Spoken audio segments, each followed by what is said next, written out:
মুস্তাফিজুরের চেন্নাই এবং লক্ষণ আইপিএলের ৪৪তম ম্যাচে মুখোমুখি হয়েছিল এই দুইটি দল। ৮ উইকেটের বিশাল জয় পায় লক্ষণ।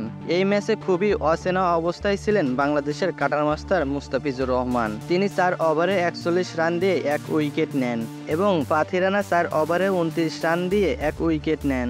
এই ম্যাচে চেন্নাই শুরু থেকে নড়বড়ে ব্যাটিং করে ২০ ওভারে ৬ উইকেট হারিয়ে ১৭৭ রানের মাঝামাঝি স্কোর পায় চেন্নাই। শেষের দিন ধোনি এবং জাদেজা ব্যাটের স্কোর বড় হয়। ম্যাচ শেষে চেন্নাইয়ের অধিনায়কের কাছে ম্যাচ হারের কারণ চাইলেন। তিনি সোজাসুজি উত্তর দিয়েছেন। তিনি বলেছেন, প্রথমত আমাদের আজকের দিনটা খুবই খারাপ গেছে। ব্যাটাররা উইকেটে তাদের মানিয়ে নিতে পারেনি। আমরা যদি ১৮৫ থেকে ১৯৫ রান করতে পারতাম তাহলে হয়তো ম্যাচের চিত্র ভিন্ন হতে পারত। ব্যাটারদের পাশাপাশি ব্যর্থ হয়েছে বোলাররাও। এটা ক্রিকেট খেলায় এমন হয়, এগুলো খেলার অংশ। পরাজয় থেকে শিক্ষা নিয়ে আমাদের এগিয়ে যেতে হবে। এই ছিল আজকের খেলাধুলার প্রতিবেদন। নতুন নতুন খেলাধুলার প্রতিবেদন পেতে আমাদের চ্যানেলটি সাবস্ক্রাইব করে রাখুন।